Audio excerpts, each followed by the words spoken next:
Hello, gorgeous soul. Welcome to weekly astrology. There is a love revolution going on this week. It's super important and super magical and super amazing. However, you know, there could be a little bit of turbulence towards the end of the week, but it's exciting times. Here's your weekly astrology. Pisces, you wonderful creature. Something magical this way comes. We have Venus, the planet of love, trining. Trine is a good thing. Neptune, your ruler. And you're like, And Neptune's retrograde. There may be a big love-in connected to someone in the past. There may be a soulmate connection, a brilliant idea. You may be giving birth to the most fabulous idea. But this week, fingers crossed, you're going to feel really excited about life. You're plugging yourself into the mains of your own happiness. You're allowing yourself, you're giving yourself permission to feel the joy and beauty of what's going on around you. So even if you've had a hard time, and I know lots of people who listen to this have had terrible times and hard times, and sometimes it's difficult to ever think you'll ever be happy again. Fingers crossed, my darling Pisces, this week there are sparks of joy lighting up your soul, and I so wish that for you.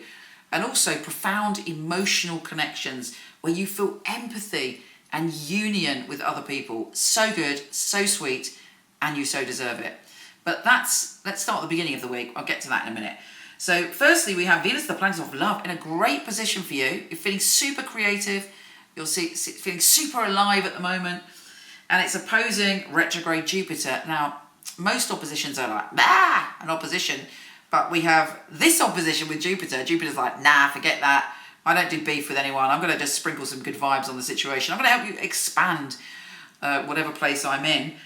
And it's in your connections place. You might be connecting at work. You might be connecting online.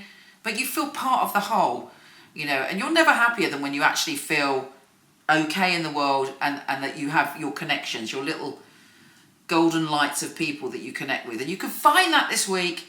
There is wonder and magic for you. We then have Mercury trine retrograde Uranus. There may be some surprising news from the past. We have Mercury in your romantic zone. So you can heal your relationships. If a relationship is not working as well as it normally does, you can rectify that this week. It could be an ex-lover, but only a good one, I would imagine, could pop up this week. You're talking, you're feeling, you're finding the balance and harmony in your relationships. And then we get to the magnificent Venus trine Neptune. And you're like, yeah, it's amazing. Feel the love, feel the joy. Remember what makes you happy. What things can you bring into your life that make you happy, make you smile, make you dance around like a child? Because Pisces are very pure beings and it's important for them to have fun. When they're having fun and when they're sort of walking in nature or by water, you come alive in your heart. So even if it doesn't drop out of the sky, go and look for it this week, Pisces, because that will still be there affecting you. There's one thing to... Mercury is also trine Jupiter. Brilliant. You're getting on well in groups. You're finding balance and harmony. Happy days all round. The only kind of thing to watch out for is when we have Venus opposing Pluto. If a relationship isn't working, if a business connection isn't working, if someone's bossing you, bullying you, trying to control you, that could come to a head this week. But you know what? That's not necessarily a bad thing. You know, follow your heart, my darling. Follow your sweet and tender heart. Let's see what the tarot have in store for you. I am doing Facebook live reading. So if you want a reading with me, you want me to pull a card just for you, join my Facebook group. And if I'm drawn to you, you will get a one-to-one with me. So I look forward to seeing you there. But let's see what the general Pisces cards are for you this week. Pisces, Pisces, Pisces, make it good. There's a shift in your financial circumstances or somebody being very generous of spirit with you. And you're like, yes, that's nice. I like that.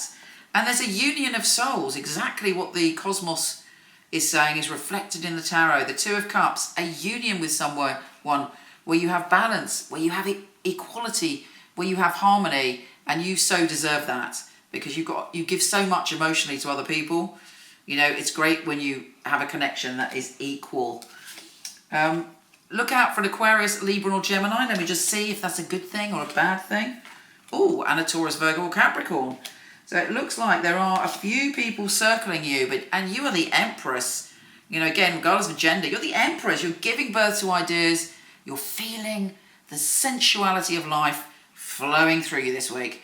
You take care, my gorgeous Pisces, and I'll speak to you soon.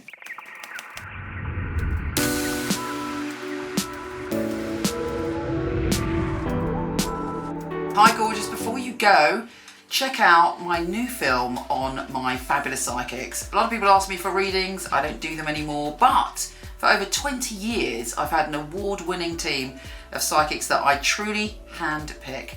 So check out the film, let me know what you think. The purpose of a reading, I feel, is very much to inspire people and to empower people. It's about hope, it's about guidance. Using a phone or being with you, it will be the same because the matter is spiritual. It's very important for me that the client feels spirit with them. So it was a psychic reading. I don't remember the readings right after because it's not myself giving that, it's actually coming from spirit.